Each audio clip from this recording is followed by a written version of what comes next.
अस्सलाम वालेकुम। हर साल 16 सितंबर को ओज़ोन डे मनाया जाता है। आज हम इस वीडियो में जानेंगे कि ओज़ोन क्या है, इसके क्या फ़ायदे हैं और हम इसकी हिफाजत किस तरह से कर सकते हैं। ओज़ोन एक गैस है जो ज़मीन के अतराफ पाई जाती है। सूरज से आने वाली अल्ट्रावायलेट रेडिएशन जो कि ज़मीन पर मौजूद जानदारों के लिए बहुत ही नुकसानदेह होती है, उस रेडिएशन को ओज़ोन गैस की जो लेयर होती है वो एब्जॉर्ब कर लेती है, यानी जज्ब कर लेती है, जिससे ज़मीन पर मौजूद तमाम जानदारों की हिफाजत होती है।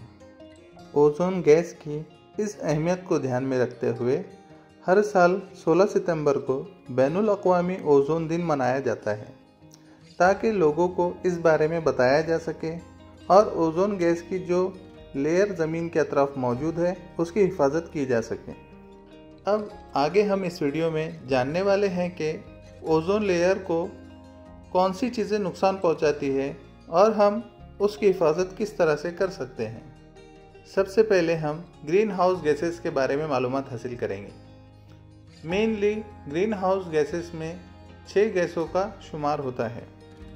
फर्स्ट वन है वाटर वेपर्स, सेकंड है ओज़ोन, थर्ड है कार्बन डाइऑक्साइड, फोर्थ है methane, fifth nitrous oxide, sixth है क्लोरोफ्लोरोकार्बन्स। ये सभी गैसेस हैं जो ग्रीन हाउस गैसेस कहलाती हैं। ये सभी गैसेस हमारे माहौल में मौजूद होती है और ये हमारे लिए फ़ायदेमंद भी होती है, लेकिन पिछले कुछ सालों में एटमॉस्फेयर में इनका तनासुब बढ़ चुका है, जिसकी वजह से इनसे नुकसान भी हो रहे हैं। ये गैसेस सूरज की रोशनी को एब्जॉर्ब करती है, जज्ब करती है, जिससे हमारे एटमॉस्फेयर में गर्मी बनी रहती है। अगर ये गैसेस एटमॉस्फेयर में मौजूद ना हो तो ज़मीन का टेम्परेचर कम हो जाएगा और यहाँ कोई भी जानदार जिंदा नहीं रह सकेगा।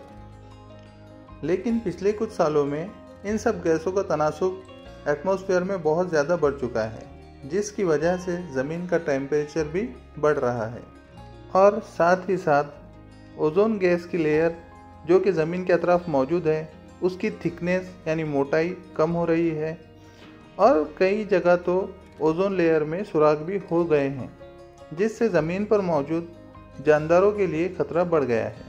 इन तमाम ख़तरों से बचने के लिए हमें ओज़ोन लेयर की हिफाजत करनी होगी और हम ये किस तरह से कर सकते हैं, आइए जानते हैं। सबसे पहले तो हमें जंगलात की कटाई को रोकना होगा और हर जगह दरख्त, पेड़, पौधे लगाने होंगे। हम घर में जो चीज़ें इस्तेमाल करते हैं जैसे फ्रिज और एसी, हमें इन चीज़ों को अच्छी कंडीशन में रखना होगा, उसकी टाइम टू टाइम सर्विसिंग करानी होगी, क्योंकि अगर ये अच्छी कंडीशन में नहीं होगी तो इन्हीं चीज़ों से क्लोरोफ्लोरोकार्बन जैसी गैसेस रिलीज़ होती हैं। हम एक जगह से दूसरी जगह जाने के लिए व्हीकल्स का इस्तेमाल करते हैं, जैसे मोटरसाइकिल, कार, बसेस वगैरह हैं, तो इन सब चीज़ों का गैर ज़रूरी इस्तेमाल हमें टालना होगा।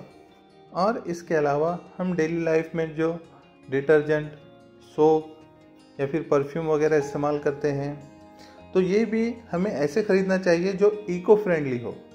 तो इस तरह से हम हमारी डेली लाइफ में छोटे छोटे चेंजेस करके ओज़ोन लेयर की हिफाजत कर सकते हैं। अगर आपको ये वीडियो पसंद आया हो तो लाइक करें, शेयर करें और चैनल को सब्सक्राइब करके बेल आइकन भी दबा दें, ताकि आपको इसी तरह के नए वीडियोस की नोटिफिकेशन मिलती रहे। Thank you.